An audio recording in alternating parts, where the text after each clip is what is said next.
Hi friends, welcome to GK channel. ఈ వీడియోను మొదటిసారిగా చూస్తున్నట్లయితే సబ్స్క్రైబ్ చేయండి.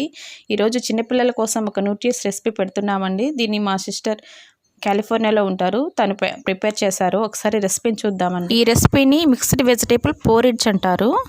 ఫుడ్ని మనము 18 months 1 year నుంచి 5 years బేబీస్కి 5 years బేబీస్ వరకు పెట్టొచ్చు. ఇది ఏంటంటే ఫస్ట్ నేను ఒక రైస్ అండ్ పెసరపప్పు తీసుకున్నాను. సో 2 ఈక్వల్ పోర్షన్స్లో తీసుకోవాలి. ఇది వచ్చి స్వీట్ పొటాటో. ఇది ఇండియాలో కూడా దొరుకుతుంది. ఇలా ఉంటుంది అనమాట స్వీట్ పొటాటో అంటే. దీని ఇండియాలో గెన్సగడ్డ అని కూడా అంటాం మనము. చాలా rich in fibre, vitamin A, lots of antioxidants ఉంటాయి. ఇది బ్రోక్లీ అంటే ఇలా ఉంటది. ఇది కూడా చాలా మంచిది. ఇక్కడ ఎక్కువ దొరుకుతుంది. ప్లస్ చాలా మంచిది. యాంటీ ఆక్సిడెంట్స్ ఉంటాయి. ఇవి జనరల్ గా ఏంటంటే నాన్ వెజిటేరియన్ పీపుల్ కాకుండా వెజిటేరియన్ పీపుల్ ఎక్కువ తింటారు. ఇన్స్టెడ్ ఆఫ్ చికెన్ కాకుండా ఇవి చికెన్ లాగే అన్ని పోషక విలువలు దీంట్లో దొరుకుతాయంట. ఇది జుక్ని అంటారు. ఇది కైండ్ ఆఫ్ ఎలా ఉంటదంటే ఇలా మన కీరా దోసకాయ లాగా ఉంటది, కానీ కీరా దోసకాయ కాదు. ఇది కూడా చాలా మంచిది. వైటమిన్స్ అండ్ మినరల్స్ ఉంటాయి. కొంచెం టొమాటో వేస్తాను, కొంచెం ఆనియన్ వేస్తాను. ఇవన్నీ కలిపి పెసరపప్పు అండ్ రైస్ ని క్లీన్ చేసుకొని దాంట్లోకి 1:2 వాటర్ పోసుకున్నాను.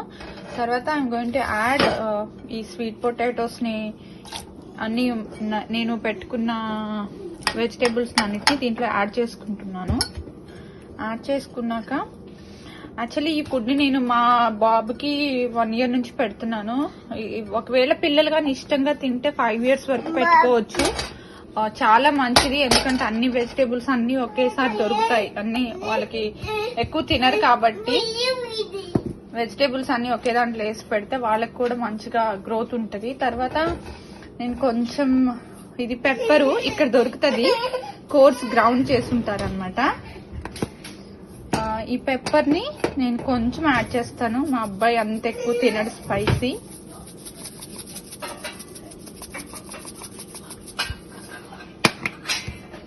తర్వాత ఇది పింక్ సాల్ట్ అంటారు. ఇది చాలా మంచిది. రాక్ సాల్ట్ అంటారు. నేను ఇది వాడతాను అనమాట. పిల్లలకి కొంచెం అయోడిన్ కూడా కావాలి. సో నేను కొంచెం వైట్ సాల్ట్, కొంచెం పింక్ సాల్ట్ వాడతాను. అచ్చం ఇదే వాడకూడదు అంటారు. సో ఇది వైట్ సాల్ట్.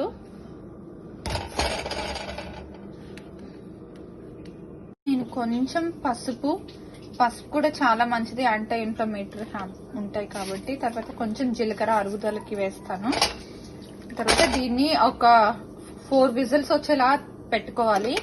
ఎక్కువ మరీ గట్టిగా అవ్వకుండా కొంచెం లూజ్ కన్సిస్టెన్సీలో ఉంటే పిల్లలకి బాగా ఇష్టంగా తింటారు.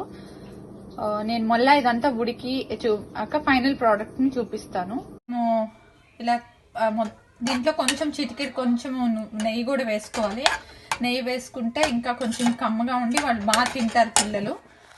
ఇదంతా అయిపోయాక ఇంకా రెడీ టు సర్వ్. ఒక బౌల్ తీసుకొని నేను మొత్తం బౌల్లోకి వేసి. చూసారు కదా ఫ్రెండ్స్, ఈ వీడియో మీకు నచ్చినట్లయితే లైక్ చేయండి, మీ ఫ్రెండ్స్కి షేర్ చేయండి. మరిన్ని నోటిఫికేషన్స్ కొరకు బెల్ ఐకాన్ క్లిక్ చేయండి. Thank you for watching.